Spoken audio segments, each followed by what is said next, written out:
everyone, I'm Alex and I'm the hands behind Lovecraft Crochet. My plushies are for the anxious, depressed, autistic, and neurodivergent.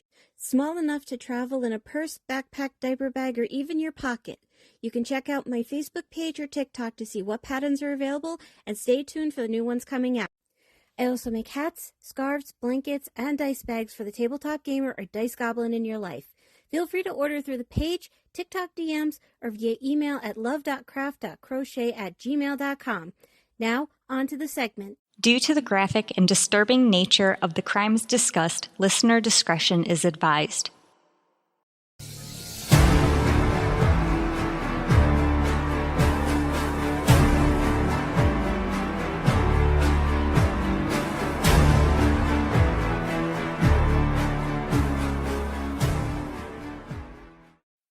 So I started scripting a new Red Light Renegades about how conservatives don't know how to have sex. Killing 15 Minutes is happening now, brother. Bonjour, hello, hej, nikech, falafel, and hello, and whatever Sam just decided to write, and I don't think I pronounced any of it right, but it's hello, I assume. I'm hoping. Sam, what did I summon? It's hello in multiple languages, including Klingon. Is that was nachach? Yeah. Well, then I needed to know that so I could pronounce it with the proper ha. Hi, I'm AJ Carey, and my sister writes whatever comes into her head, and today it is hello in some popular language. Jizz. Can you guess them? I bet you can. This is Killing 15 Minutes, and you will now be part of reading Sammy Rossi's manic writings. Please forgive her for not what she does, because she does believe some of these stories should be told to not let the reason disappear. And if you can't tell by the title of the video or the title of the audio, it's video on YouTube, technically. Technically, I'll give you that. With this manic, bombastic opening, it means we're going to have a serious topic today because we always start off as insane as possible because, well, we don't really find humor in certain things. On January 13th, 1996, Amber Renee Hagerman, I think. Hagerman was riding her bike in a parking lot near her grandparents' Arlington, Texas home. A man came out of nowhere and grabbed her, forcing her into the black pickup truck and driving away. An eyewitness called the police and described both the person and the truck. Police responded quickly and did search. However, even with an eyewitness, there was no way to get the information out to as many people as possible. You know, a way to alert the public about Amber's disappearance. Did I write that, or did I really write that? That is called an ad-lib, sister. Oh, thank God, because I had this one going, wow, that sounds like something I would have written. I don't remember writing that. That's because you read everything that I write? That probably is what it is. 4 days later, Amber was found in a stream about 4 miles from where she had been abducted. No suspect ever rose to the top of the pile, leaving the case unsolved to this day. Holy shit, the 30th anniversary was earlier this year. I think that's why we greenlit this, didn't it? No, I said you needed to write this because you we made did me Adam feel... Walsh, yeah. We did Adam's Law. Yeah, when we did Adam Walsh, yeah. Amber's parents and community all asked the same thing. If we had known what to look for, would that have changed the outcome? At the time, they still kept reports to themselves, and the media was inconsistent and slow. There was no coordinated emergency system. After Amber's death, though, her parents partnered with police and broadcasters in the Dallas-Fort Worth area. They wanted to cut into programming to inform viewers to be on the lookout, or if they saw something, to help locate any abducted children in the area. Radio and TV stations agreed to cut into programs to give information of confirmed child abduction. America's Missing Broadcast Emergency Response. That is what Amber stands for. Wow, really? Yeah, I know. I thought it was named after Amber. It technically is. But you know how... It's one of those things where It's like the SAFE Act and the SAVE Act and the Patriot Act. No, the Patriot Act does not spell out patriot. My bad. No, it spells out fascism. But No, that's actually neat. I honestly always thought it was called an Amber Alert named after Amber. I didn't know that it was a acronym. We learned something new, both of us, for this episode. Someone worked hard to get 5 words that work together like that. That is very fair. Yes, that is a Sam Rossi original there. However, it was also named in honor of Amber Hagerman. In 1997, Texas was the first state to activate a statewide alert. The system showed that quick response times did save lives. This also led to faster arrest times. By 2002, Sam feels old. Most of the states have Amber Alerts by now. However, they were inconsistent and did not cross state lines. The Protect Act of 2003 was signed into law by President George W. Bush. The law officially started a federal Amber Alert system, getting the systems uniformed and money to better themselves. This has ensured consistent training and oversight for both broadcasters and responders. Now, there are multiple reasons for an alert system about child abductions and even silver alerts for missing old people. Time matters. The faster you can locate the suspect child or elderly person, the safer they will be. More eyes means more people looking for the same thing. Sam has actually helped locate a car that matched an Amber Alert. We were on the throughway. How was I supposed to know that dude actually, the dude in Florida Plates was going to be somebody that they were looking for? And the only reason I noticed him was he had Florida Plates. I will say I love the Amber Alert system. I think the biggest problem, though, actually has nothing to do with the Amber Alert system by itself. Okay. I think it comes across the same way that most emergency broadcasts does in the 2020s. Even though everyone can get it on their phone, no one cares enough now. I don't want to say it that way because I don't want to bring up public cynicism, but it's like, I'll be honest, when my phone goes off in the middle of the night with that noise and I'm trying to figure out if that's if there's a tornado bearing down on us or not. One time our phones went off and told us a tornado was coming. We didn't believe it. Yeah, I know. First time in New York, I went, holy shit, that was a tornado. Only because our front door flew open. Anyways, back to what I was thinking. And then I get a text from Jay going, holy fuck, there was a tornado. Anyways, so back to the annoying sound that the alert system does. I wouldn't say it's an annoying sound, but I get what you mean. It's like the broadcast when they do the testing for broadcast. No, I know. It is a ear-catching sound. It is an ear-catching sound. It will wake you up from a sound sleep. My last issue with the last Amber Alert that woke me up, and I was actually more pissed off with the fact that it gave no information, just that this person was missing and heading by car. Didn't say what kind of car, and just heading by car. Right. Well, where are you coming from?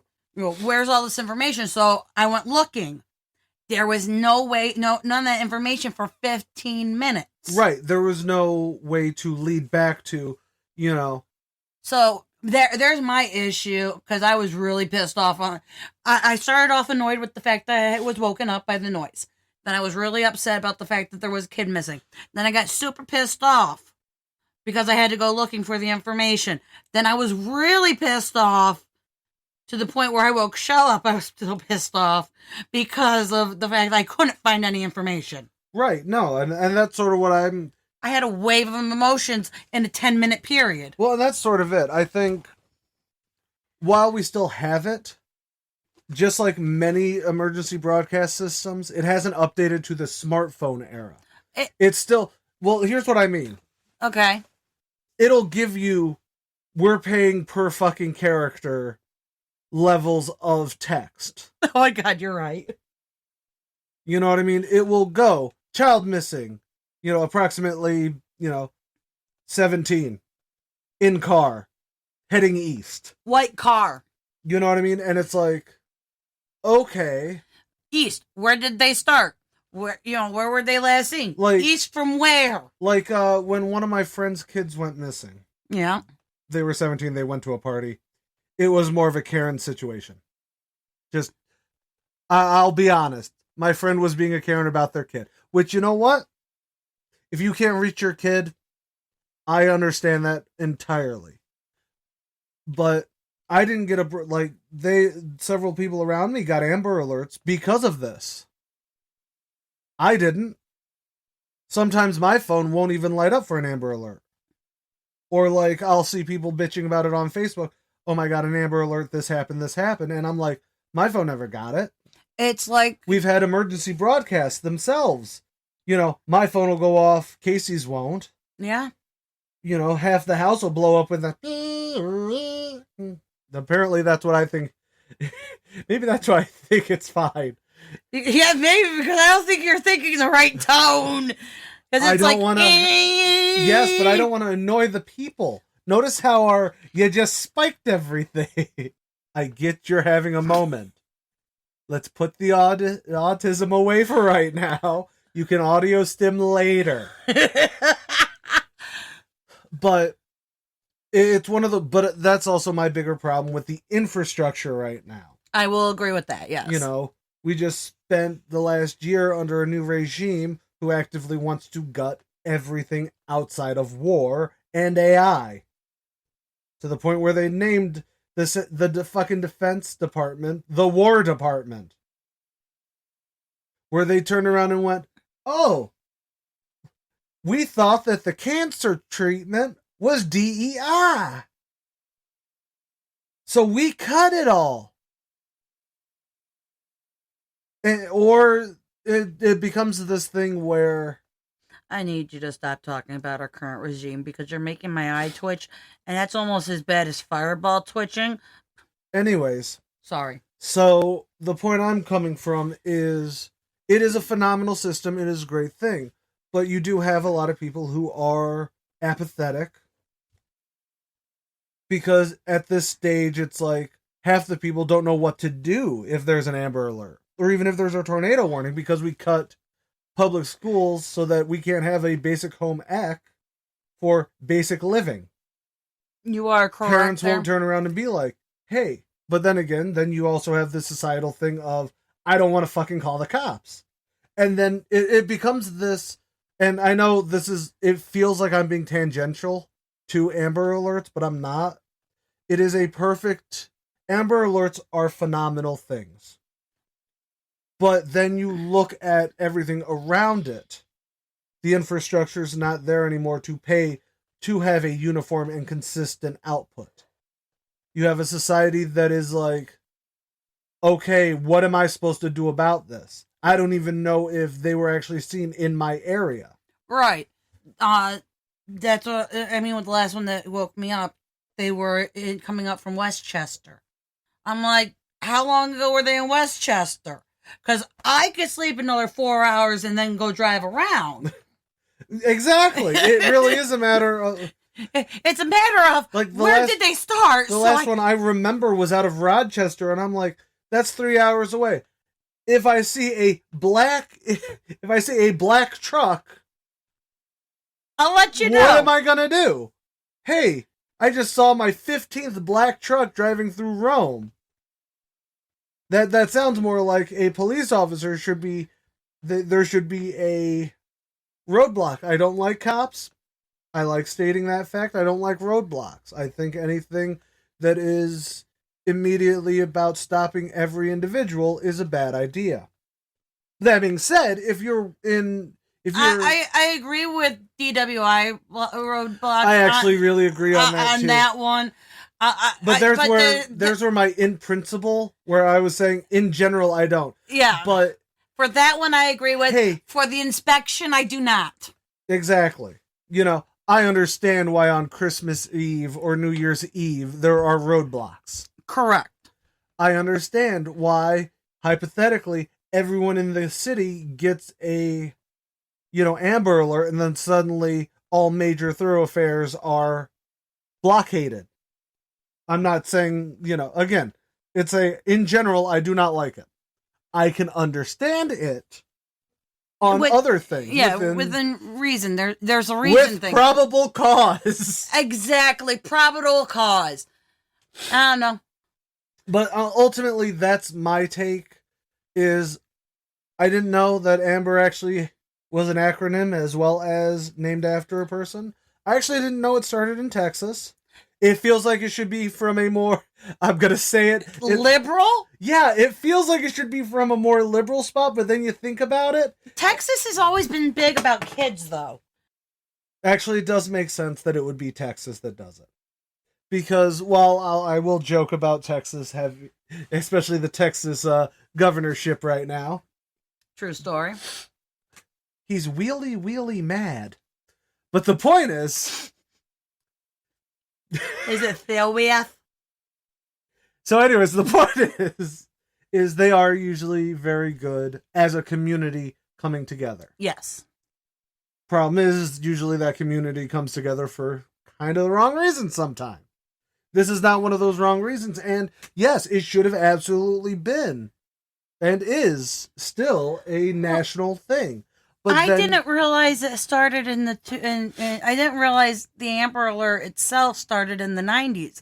I thought it started not the late 90s. I mean, I thought it was early 90s.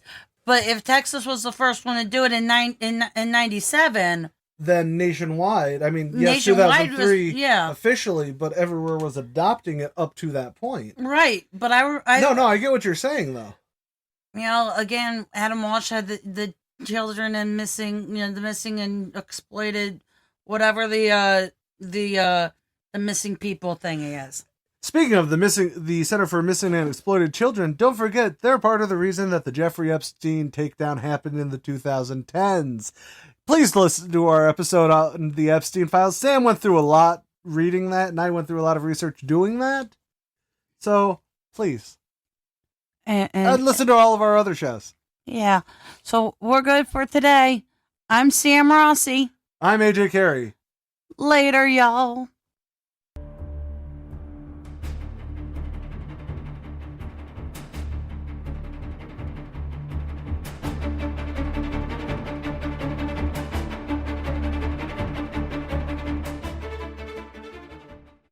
Keep on carrying on. C-A-I-E. Right. Because Carry On Production.